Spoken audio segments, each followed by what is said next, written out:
근감소증이 생긴 분들의 대체적인 특징은 60, 70에도 계속 걷고 계시는 거예요. 걸으면 근육도 같이 빠지게 돼요. 그래서 걷는 거를 필요 이상 많이 할 필요가 없는 거죠. 집에서 홈 트레이닝으로 플랭크를 많이 하시는데요. 플랭크를 2분, 3분, 4분 하게 되면은요, 그냥 돌덩이처럼 우리 몸을 딱딱하게 만드는 거죠. 가장 이상적인 건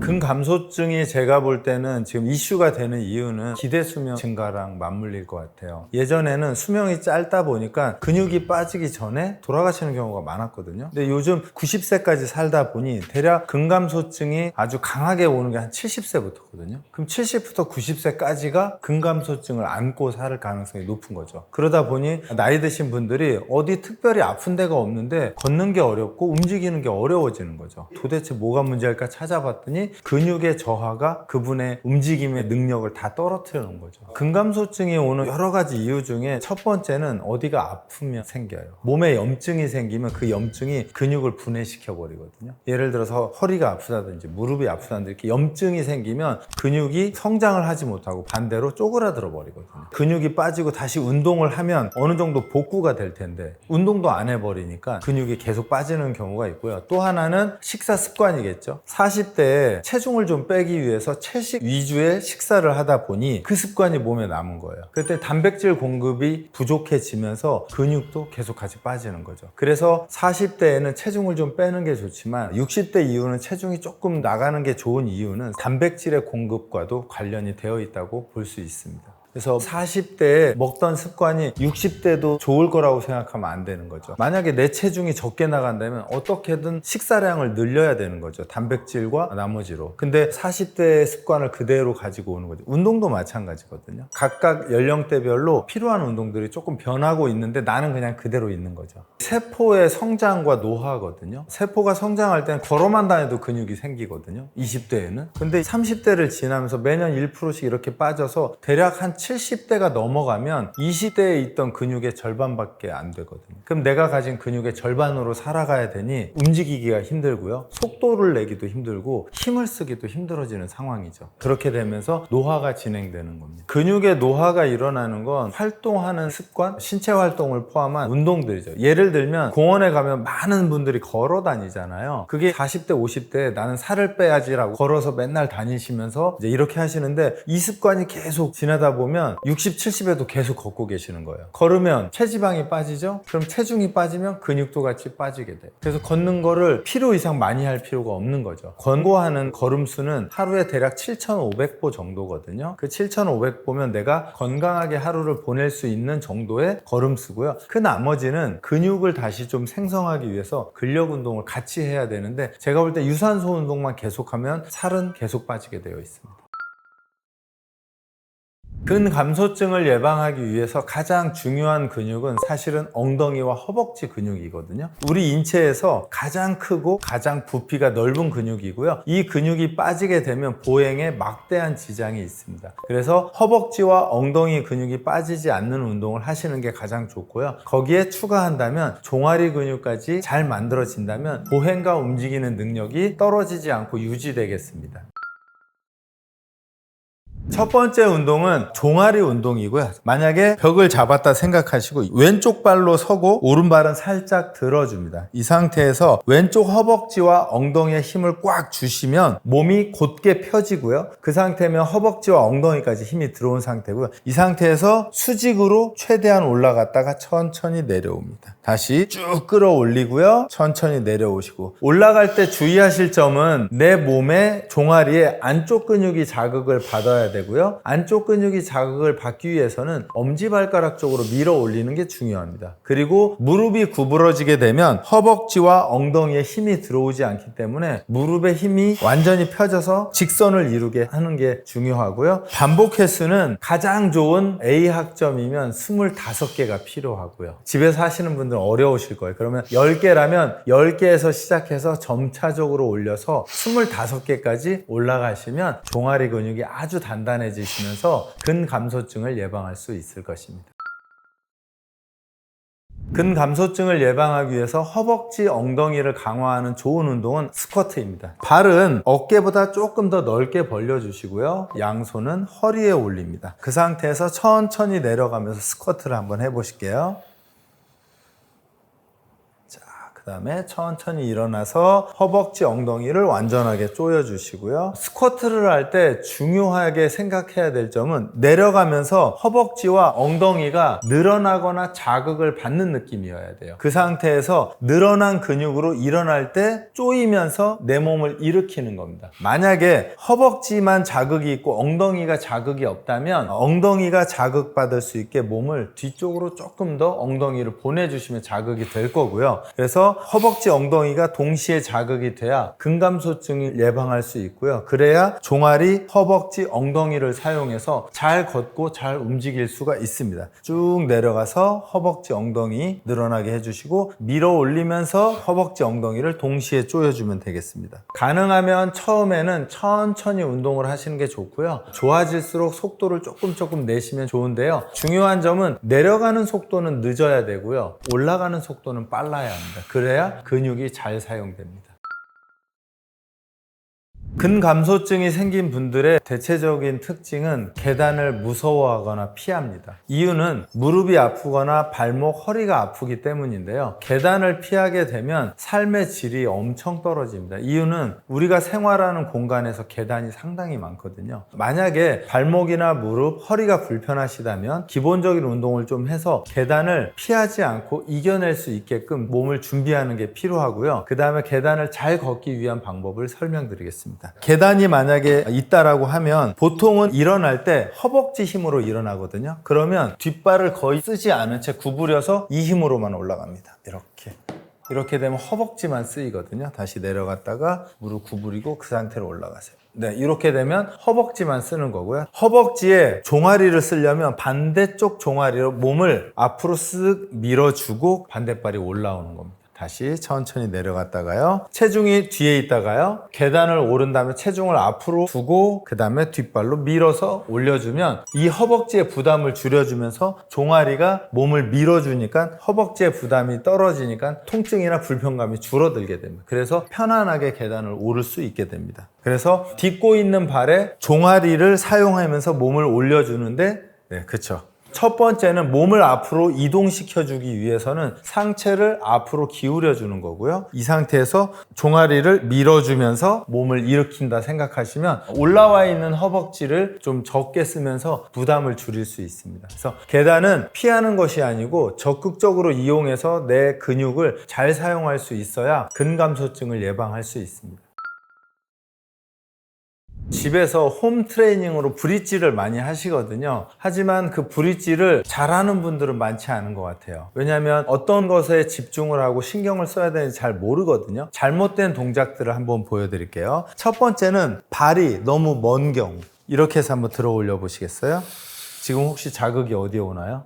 허벅지 뒤쪽. 그렇죠. 브릿지는 허벅지 뒤쪽에 자극이 많이 들어오면 안 되거든요. 다리가 멀어지면 허벅지 뒤쪽에 운동이 되니까 허벅지 운동이 되는 거죠. 브릿지는 엉덩이와 코어 운동입니다. 자, 이렇게 해서 발은 최대한 엉덩이에 가까이 붙여주시면 되고요. 그 다음에는 엉덩이가 필요한 곳까지 말고 적게 올라오는 경우도 수축이 잘 안 됩니다. 가장 이상적인 건 무릎에서 어깨까지 직선이 될 만큼 끌어올려 주시면 되고요. 직선일 때 가장 좋은데요. 반대로 복부가 열려. 이렇게 열리게 되면 복부 운동이 되지 않습니다. 그래서 신경 쓰셔야 될 점은 무릎에서 어깨까지의 선이 직선이어야 돼요. 그래야 엉덩이, 복부가 동시에 수축을 하면서 몸을 일으키게 됩니다. 그래서 우리의 뼈가 있다면 엉덩이 근육으로 받치고 복부 근육으로 받쳐서 들어 올린다 생각하셔야 돼요. 아마 브릿지 거의 대다수는 엉덩이만 이렇게 힘줘서 엉덩이 운동을 해버려요. 그러면 엉덩이는 발달이 되겠지만 우리 엉덩이 근육은 복부랑 같이 수축을 했을 때 가장 강력하거든요. 그렇게 하시는 게 좋고요. 그래서 들어 올리기 전에 호흡으로 복부 조여주시고요. 이 상태에서 엉덩이를 들어 올려서 복부와 엉덩이 근육이 골반과 척추뼈를 들어 올린다 생각하면 됩니다. 그대로 5개만 해볼게요.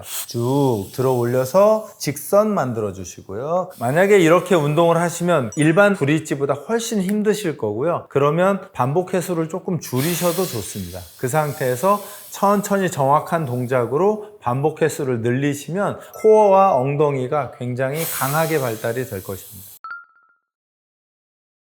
다음은 집에서 홈 트레이닝으로 플랭크를 많이 하시는데요. 플랭크가 좋은 운동이긴 하지만 좋으려면 정확한 동작을 해야 되고요. 그냥 플랭크만 해서는 좋은 운동이 될 수가 없습니다. 자, 플랭크를 할 때 어깨에서 발목까지 직선으로 그었을 때 이 엉덩이가 밑으로 떨어지는 건 좋지 않습니다. 이렇게 되면 복부가 늘어지면서 허리 운동이 너무 많이 되고요. 반대로 이렇게 엉덩이가 높은 경우도 좋지 않고요. 가장 이상적인 건 어깨선에서 무릎선까지 일직선을 이루었을 때 가장 좋습니다. 이 상태에서 호흡으로 코어를 조여주시고요. 허벅지, 엉덩이를 동시 수축해주면 아주 좋습니다. 이렇게 해서 플랭크가 대략 2-30초 잘 되면 그 다음 운동은 팔과 다리를 움직여주는 건데요. 오른쪽 다리 한번 들어주실게요. 천천히 들어 올렸다 내리고요. 천천히 들어 올려. 저희 트레이너도 몸 떨리죠? 천천히 내려주시고요. 그 다음에 손, 어깨 탭으로 갈게요. 그렇죠. 반대. 네.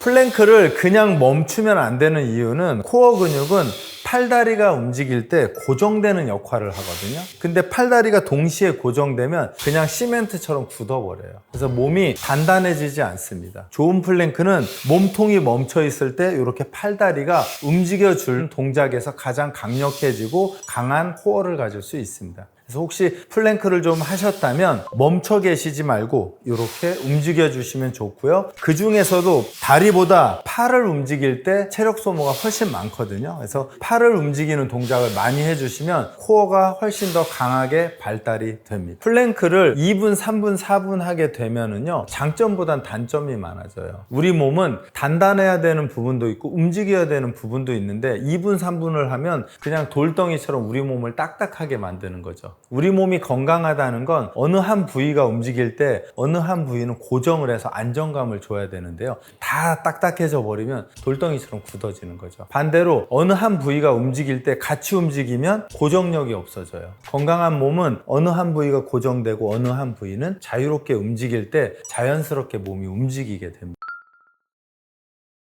가장 큰 원칙은요, 반복 횟수를 내가 못할 때까지 지속한다. 예를 들면 뒤꿈치 들기예요. 힘들면 내려놓는 게 아니고 도저히 못하겠다 할 때까지 반복해 나가는 거예요. 예를 들어 스쿼트다 그러면 똑같습니다. 내가 앉았다 일어났다를 계속 반복을 하다가 힘든데 그러면 쓰는 게 아니고 더 이상 못하겠다라고 할 때까지 가야 근육이 성장하기 시작해요. 그래서 그런 경험이 없는 분들은 사실은 이게 되게 고통스러운 일이거든요. 그래서 천천히 올려가시는 게 필요합니다. 쉽게 말씀드리면 어떤 운동을 했을 때 어느 근육이 자극을 받으면 되는지를 암기 또는 외우시면 좋아요. 예를 들면 종아리 운동을 해요. 그러면 양발을 들고 뒤꿈치를 들어 올렸을 때 종아리 근육이 수축을 하거든요. 그렇게 수축을 했을 때 종아리가 안쪽 근육이 있고 바깥쪽이 있거든요. 안쪽 근육이 수축했을 때 100점, 바깥쪽이 되면 50점 미만, 이런 식이에요. 이렇게 하나하나 기억하시면 돼요. 그러면 뒤꿈치 들어 올리기를 했다. 종아리에 자극이 있네. 잘 됐어. 종아리 안쪽 자극이야. 베스트. 바깥쪽이 이건 좀 뭔가 문제가 있는데, 이렇게 구분하는 거예요. 또 하나는 스쿼트를 해요. 허벅지 그다음에 엉덩이 두 군데가 쓰이거든요. 근데 스쿼트를 했는데 아무 데도 자극이 없어요. 그럼 운동이 안 되는 거예요. 근데 했는데 허벅지만 힘이 생겨요. 그러면 허벅지만 운동한 거예요. 허벅지와 엉덩이가 동시에 운동이 됐을 때 가장 잘하는 동작이거든요. 이런 식으로 운동들이 각각의 그 동작에서 사용되어야 할 근육들이 있거든요. 그게 사용되는지를 확인하는 게 필요해요. 그걸 제가 공부라고 말씀드리는 거거든요. 근육이 깨어나려면 여러 가지 조건이 필요한데요. 첫 번째는 유연해야 해요. 두 번째는 신경이 살아있어야 돼요. 예를 들면 팔굽혀펴기를 하는데 가슴 근육이 깨어나지 않는다는 건 팔이 이렇게 움직였을 때 가슴 근육을 한 번도 써본 일이 없는 거예요. 그럴 때는 어떻게 하냐면 손으로 가슴을 이렇게 몇 번 때리고 이렇게 하면 근육이 들어와요. 이게 신경을 깨우는 거거든요. 이런 특징이 어디에서 나타나냐면요, 병원에서 주사 맞을 때 엉덩이 옆에 탁 때리고 이렇게 두잖아요. 탁 때리면 신경이 일로 다 몰려요. 그럴 때 주사를 딱 놓으면 안 아픈 거예요. 스쿼트를 예를 들면 엉덩이 근육이 자극이 잘 안 돼요. 그럼 엉덩이를 때려놓고 움직이면 얘가 자극이 되기 시작해. 요거는 신경을 깨우는 거거든요. 어떤 의미냐면, 야 엉덩이 너 운동할 거니까 일어나봐. 이렇게 때리면 엉덩이가 나 일해야 돼? 이렇게 깨워놓는 거죠. 이런 식으로 하시면 유연성이 만들어지고 그 신경이 활동할 수 있게 해주면 그 다음 운동들이 조금 편해지죠. 그래서 역도 선수들이 시합 나갈 때 코치가 막 뺨을 엄청 세게 때리고 가슴을 막 때리잖아요. 이게 신경을 다 살려놓는 일이에요. 보통 사람의 몸은 터치되는 이런 자극에서 신경들이 깨어나거든요. 그래서 박수 치는 게 좋다고 하고 발을 이렇게 구르는 동작이 건강에 좋은 이유가 그 신경들을 깨우기 때문입니다. 근육이 리모델링 될 때 가장 중요한 건 수면이에요. 왜냐하면 우리가 근력 운동을 하면 근육이 손상되거든요. 근데 이 손상이 언제 복구가 되냐면 잠을 잘 때 복구돼요. 그래서 축구를 안 하다가 축구를 오늘 했어요. 그럼 내일 못 일어날걸요? 훨씬 더 많이 자는 이유는 손상된 게 많으니까 그 손상을 복구하는 시간도 오래 걸리는 거죠. 그래서 우선은 잠을 잘 자는 게. 그 다음에 또 하나는 충분한 영양 섭취를 해야 돼요. 에너지가 필요하니까. 왜냐하면 복구하는데 필요한 건 다 에너지거든요. 그럼 섭취하는 에너지 양이 좀 늘어나야 되고요. 가벼운 폼롤러나 스트레칭을 통해서 근육을 이완시켜주는 동작들.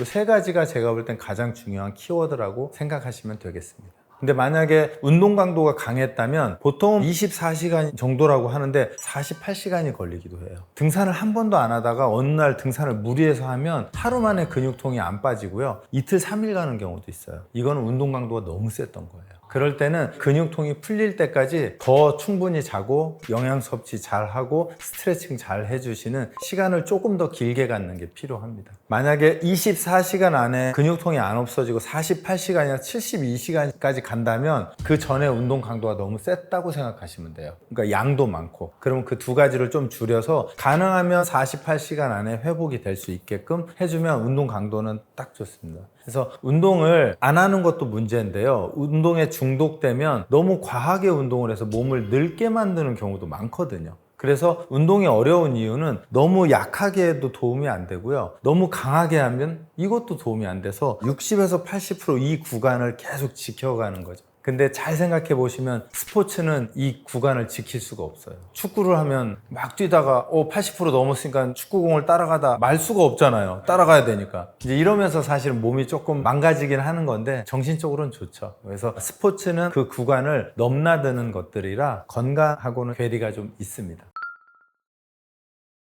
근육을 만들어 가는데 단백질 섭취는 1kg당 대략 1g이라고 하거든요. 만약에 제가 80kg면 대략 80g 정도? 그 정도의 양이 필요한 건데요. 타이밍은 운동을 한 직후가 가장 좋아요. 그때 가장 많이 필요로 하거든요. 그래서 운동을 한 직후에 드시는 게 좋고요. 그 이상의 단백질이 들어오면 사실은 지방으로 변화되니까 필요 이상을 먹을 필요는 없고요. 그래서 내가 하루에 섭취하는 단백질 양이 어느 정도 되는지 확인할 필요 있고요. 그리고 피트니스 클럽에서 웨이트 트레이닝 하시는 분은 웨이트 트레이닝을 하면 무조건 프로틴 파우더를 가지고 가더라고요. 저는 이해가 좀 안 돼요. 왜냐면 내가 단백질 공급을 고기나 이런 걸로 충분히 공급하면 이 파우더는 어떤 의미냐면 내가 먹어서 지방으로 만들게 이런 뜻이에요. 내가 충분히 식사로 단백질을 공급받고 있어요. 근데 파우더를 또 먹으면 잉여 에너지니까 얘는 지방으로 바뀌어버리는 거죠. 그래서 무조건 파우더를 드시는 것은 저는 좀 비추. 대신에 말라서 체중을 좀 찌겠다라고 하는 분은 괜찮은데 나는 이 몸 괜찮아 라고 하면 파우더는 안 드셔도 될 것 같아요. 근력 운동만큼 중요한 게 수면이에요. 만약에 제가 오늘 근력 운동을 했어요. 그러면 근육들이 미세 손상을 당하거든요. 잠을 자면서 그 미세 손상을 복구해야 돼요. 근데 잠을 안 자면 근육이 커질 수가 없는 조건에 놓이게 되는 거죠. 그러니까 8시간의 복구 시간만큼 운동을 했어요. 그러면 8시간을 자야 8시간만큼 근육이 만들어지는데 8시간만큼 운동하고 잠을 4시간 자면 반도 안 되게 근육이 생기고 나머지는 생성되지 않는 거죠. 그래서 수면은 제가 볼 땐 절대적이에요. 그래서 운동을 하고 이 운동이 내 몸에 들어오는데 필요한 전제 조건은 수면이거든요.